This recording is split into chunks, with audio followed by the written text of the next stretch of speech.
بسم اللہ الرحمن الرحیم پارٹ 1۔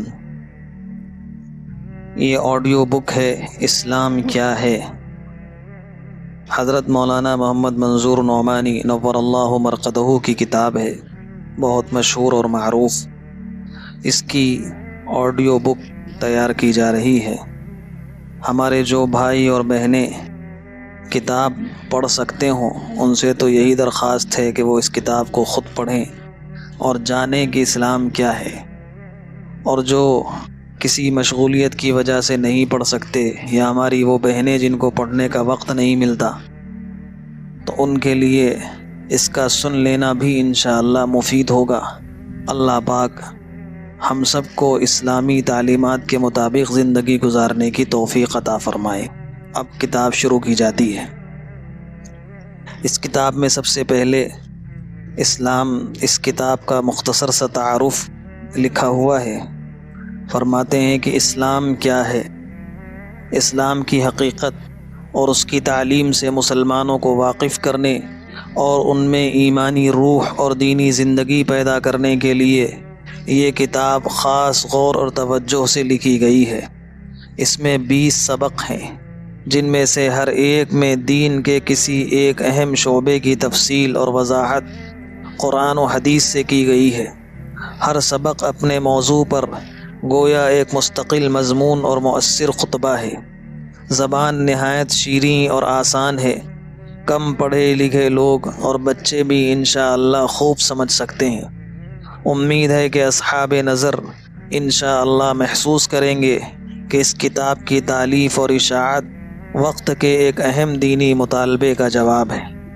اس کے بعد حضرت نے شکر نعمت کے تحت عنوان کے تحت اپنے تاثرات کا اظہار فرمایا ہے۔ حضرت لکھتے ہیں، بسم اللہ الرحمن الرحیم۔ اللہ تعالیٰ نے اپنے اس عاجز بندے یعنی حضرت مولانا محمد منظور نعمانی صاحب نور اللہ مرقدہ، اللہ تعالیٰ نے اپنے اس عاجز بندے پر جو بے شمار اور بے حساب احسانات فرمائے ہیں، ان میں سے ایک اس چھوٹی سی کتاب اسلام کیا ہے کی تالیف بھی ہے۔ 1947 کے انقلاب کے بعد بڑی شدت اور قوت کے ساتھ دل میں یہ داعیہ پیدا ہوا کہ اس وقت کا سب سے اہم اور سب سے زیادہ ضروری دینی کام یہ ہے کہ مسلمانوں میں اسلام کی واقفیت کو عام کرنے اور اسلام کے ساتھ ان کے تعلق کو گہرا اور مضبوط کرنے کی ہر ممکن کوشش کی جائے۔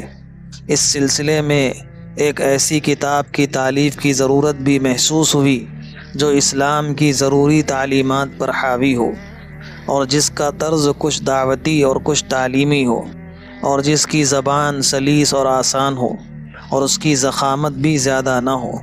اسی ضرورت کو پورا کرنے کے لیے یہ کتاب لکھی گئی ہے۔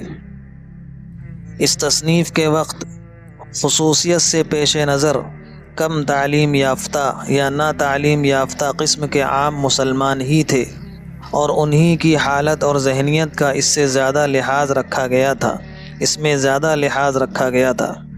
لیکن جب کتاب چھپ کر مختلف طبقوں میں پہنچی تو معلوم ہوا کہ اللہ تعالیٰ کے خاص الخاص فضل و کرم سے مسلمانوں کے قریب سبھی طبقوں نے یہ کتاب یکساں طور پر مفید ہے۔ اس سلسلے میں اس واقعے کے ذکر سے مجھے خاص خوشی ہے کہ اللہ کے بعض بندوں نے اس کتاب کو پڑھ کر اس کی اشاعت کو ایک دینی خدمت اور تبلیغی جدوجہد سمجھتے ہوئے مسلمانوں میں اس کو پھیلانے کی محض لوجہ اللہ کوشش کی، حتیٰ کہ اس کے لیے انہوں نے دورے بھی کیے۔ ان مخلصین کی اس للہ تعاون کا یہ عاجز بندہ شکریہ بھی ادا نہیں کر سکتا۔ انہوں نے جس کے لیے یہ سب کچھ کیا ہے وہی ان کو اپنے اس بندے کی طرف سے بھی اس کا صلہ دے گا۔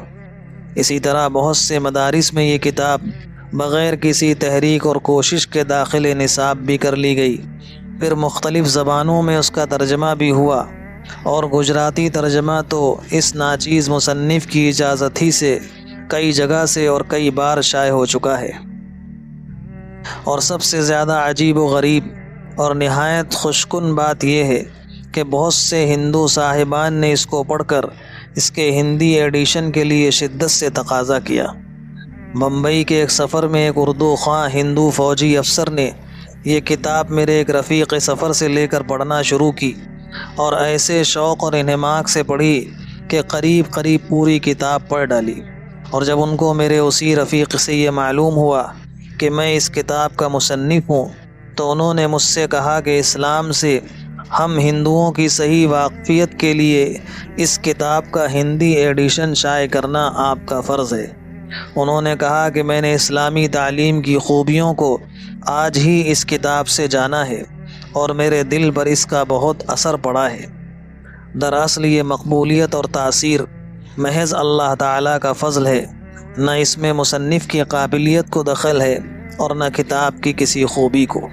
یہاں پہنچ کر اس واقعے کے اظہار کو بھی جی چاہتا ہے کہ اب سے 8-9 سال پہلے جن دنوں میں یہ کتاب لکھ رہا تھا، میں خود بھی اس کی نافعیت اور مقبولیت کے لیے اہتمام سے دعا کرتا تھا اور اپنے بزرگوں سے بھی میں نے اس کے لیے خاص طور سے درخواست کی تھی۔ مجھے یقین ہے کہ اس کتاب کی یہ تاثیر اور یہ نافعیت اور مقبولیت اللہ کے ان بندوں کی دعاؤں ہی کا نتیجہ ہے۔